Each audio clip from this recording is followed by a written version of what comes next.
Assalamualaikum warahmatullahi wabarakatuh. Perkenalkan, nama saya Uliawati Fitroh SPDI. Saya mengajar di SDN Padas 2 Ngawi.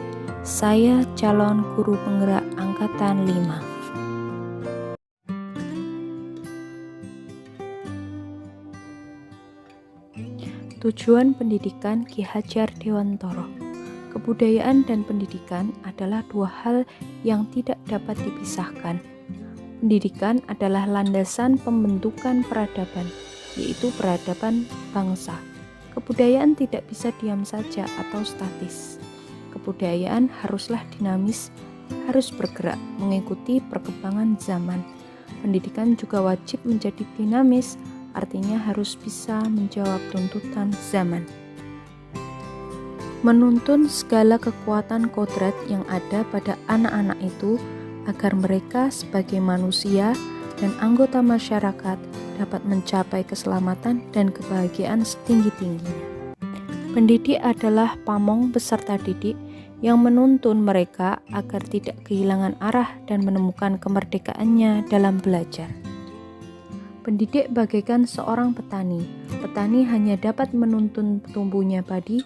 Ia dapat memperbaiki kondisi tanah, memelihara tanaman padi, memberi pupuk dan air, membasmi ulat-ulat dan jamur-jamur yang mengganggu hidup tanaman padi dan sebagainya. Meskipun pertumbuhan padi dapat diperbaiki, tetapi ia tidak dapat mengganti kodrat irodatnya padi. Misalnya, ia tak akan menjadikan padi yang ditanamnya itu tumbuh sebagai jagung. Selain itu, ia tidak dapat memelihara tanaman padi tersebut seperti cara memelihara tanaman lainnya. Memang benar, ia dapat memperbaiki keadaan padi yang ditanam. Bahkan, ia dapat juga penghasilan tanaman padi itu lebih besar daripada tanaman yang tidak dipelihara. Tetapi, mengganti kodrat tentu tetap mustahil. Pendidikan itu hanya suatu tuntunan di dalam hidup tumbuhnya anak-anak kita. Artinya bahwa hidup tumbuhnya anak itu terletak di luar kecakapan atau kehendak kita kaum pendidik.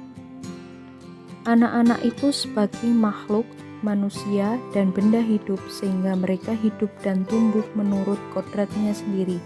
Kita kaum pendidik hanya dapat menuntun tumbuh atau hidupnya kekuatan-kekuatan itu agar dapat memperbaiki lakunya.